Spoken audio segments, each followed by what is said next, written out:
ఇకపోతే గౌరవనీయులు ఉత్తమ్ కుమార్ రెడ్డి గారు, నిన్న ఉత్తమ్ కుమార్ రెడ్డి గారు మాట్లాడుతూ అసలు ఆంధ్రప్రదేశే మంచిగుండేనట్టు ఆయనకు, ఆంధ్రప్రదేశ్లో ఉన్నప్పుడే తెలంగాణకు నీటి పంపకాల్లో అన్యాయం జరగలేదు అని చెప్పి ఆయన ఉత్తమ్ కుమార్ రెడ్డి గారు మాట్లాడితే, అసలు తెలంగాణ ఉద్యమానికి కారణమే నీళ్లు కదా, నిజంగా మీరు అన్యాయం చేయకపోతే ఉద్యమం ఎందుకు పుడుతుండే అంటే, ఆయన ఉత్తమ్ కుమార్ రెడ్డి గారు మొత్తం తెలంగాణ ఉద్యమాన్ని, తెలంగాణ అమరుల త్యాగాలను, జయశంకర్ గారు లాంటి మేధావులను కూడా కించపరిచే విధంగా, తప్పుపట్టే విధంగా నిన్న ఉత్తమ్ కుమార్ రెడ్డి గారి వ్యాఖ్యలు ఉన్నాయి.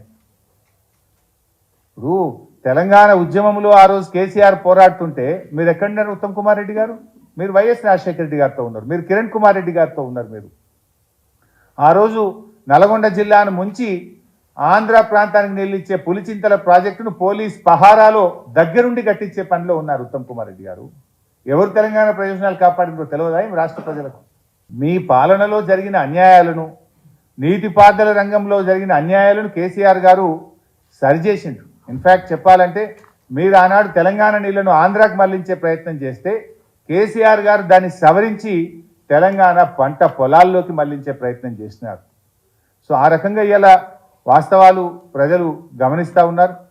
నేను ఒకటే ఈ ప్రభుత్వాన్ని చెప్పదలుచుకుంది, ఇంకా మిగతా చాలా విషయాలు ఉన్నాయి కానీ అవన్నీ నేను అసెంబ్లీలో తప్పకుండా మేము కూడా ప్రిపేర్ అయ్యి వస్తాం. నిన్న ఇప్పుడు ఒక ముఖ్యమంత్రి గారు మాట్లాడితే, ఒక ప్రభుత్వం మాట్లాడితే గాయగత్తర చేసుడు కాదు. సబ్జెక్ట్ లేని వాళ్ళు గాయగత్తర చేస్తారు, విషయం తెలియని వాళ్ళు విషయం జిమ్మే ప్రయత్నం చేస్తారు, అంతే కదా.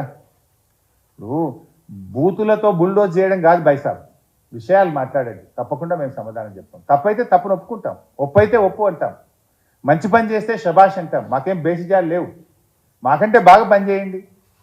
మీరు 5 ఏళ్ళు మంచిగా ఉండాలనే కోరుకుంటున్నాం. 420 హామీలను చెప్పిన సమయానికి చెప్పిన విధంగా మీరు అమలు చేయాలని మేము కోరుకుంటా ఉన్నాం. మాకేమి మీరు ఫెయిల్ కావాలని కూడా మేము కోరుకుంటలేం, ప్రజలకు మేలు కావాలని కోరుకుంటున్నాం. మీరు ఇచ్చిన హామీలన్నీ అమలు కావాలని మేము కోరుకుంటా ఉన్నాం.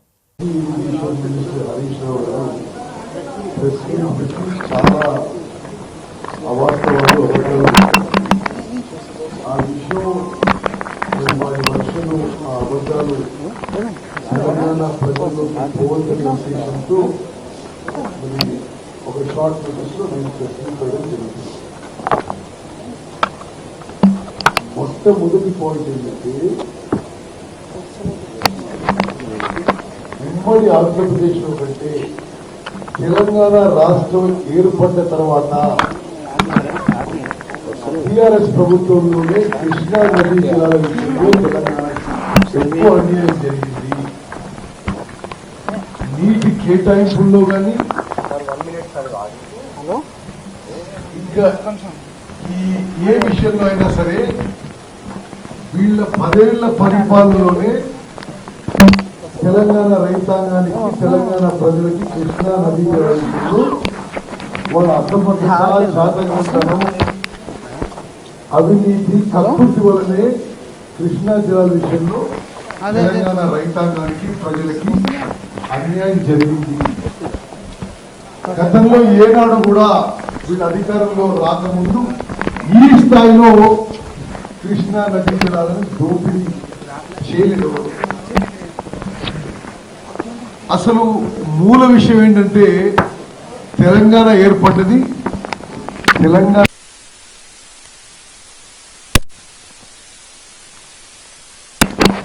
సరి అయిన వాటా కోసం.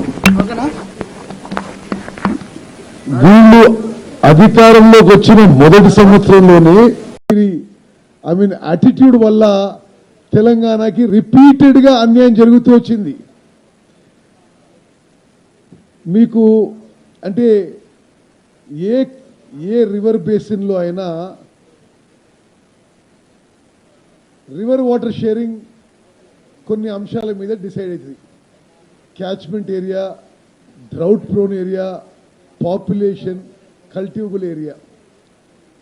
ఏ బేసిస్ మీద చూసినా 2015లోనే తెలంగాణకి 551 టీఎంసీ, ఆంధ్రాకి 260 టీఎంసీ ఆనాటి టీఆర్ఎస్ ప్రభుత్వం డిమాండ్ చేయాల్సిందే. దాని బదులు ఉల్టాగా వీళ్ళు ఆనాడు 2015 నుంచి మొదలు పెట్టుకొని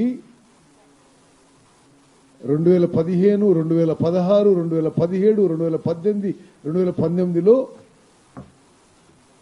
ఆంధ్రాకి 512 టీఎంసీ, తెలంగాణకి 299 టీఎంసీ ఒప్పుకొని తెలంగాణకి చాలా తీవ్ర అన్యాయం, నష్టం చేసింది టీఆర్ఎస్ పార్టీ, టీఆర్ఎస్ ప్రభుత్వం అని చెప్పి తెలంగాణ ప్రజానికి అందరూ తెలవాలి. అదేవిధంగా 16వ KRMB meeting, Krishna river management board మీటింగ్లో 6 మే 22న ఈ ప్రాజెక్టులు అప్పచెప్పడానికి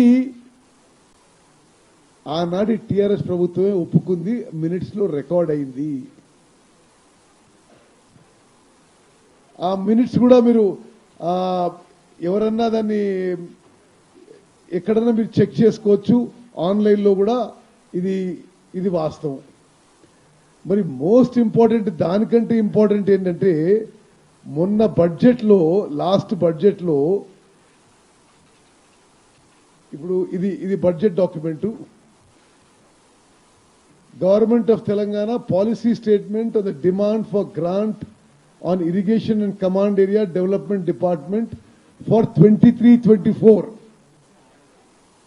demand number 33, K Chandrashekar Rao chief minister.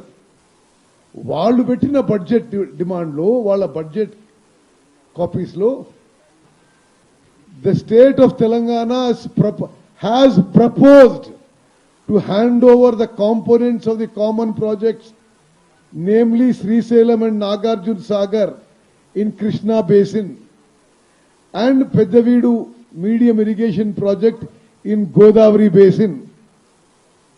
Accordingly, the state has to deposit a one-time seed money to the respective boards for exercising jurisdiction over the above projects in proportionate to the command area under the project in each of the state.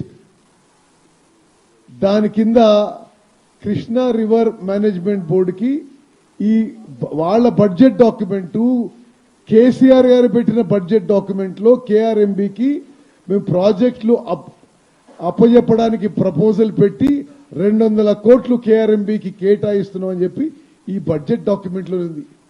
ఈ విధంగా పలుమార్లు వాళ్ళు ఒప్పుకొని చేసి ఈరోజు ఏదో తప్పుడు ప్రచారంతో, అబద్ధాలతో మరి జనాన్ని మోసం చేసే ప్రయత్నం చేస్తున్నారు. ఎవరు నమ్మడం లేదు. అంటే ఎంత వాళ్ళది వాళ్ళ వైఖరి ఏంటంటే పూర్తిగా ఏదో ఒక ఫాల్స్, ఒక రూమర్ టైపు, ఒక అబద్ధ ప్రచారం చేస్తే ప్రజలు నమ్ముకుంటారు. అంటే ప్రతిరోజు అదే మేము ముఖ్యమంత్రి, ఇరిగేషన్ మినిస్టర్ కూర్చొని మేము అప్పచెప్తలేము, మేము అప్పచెప్పే ప్రపోజల్ లేదు, మేము షెకావత్ని కలిసినప్పుడు అప్పచెప్పము అని చెప్పినాక మళ్ళీ అదే విషయం ఈరోజు హరీష్ రావు అటు తిప్పి ఇటు తిప్పి ఈ అబద్ధపు ప్రచారం మానుకోవాలి హరీష్ రావు గారు అని చెప్పి మేము మనం చేస్తున్నాం.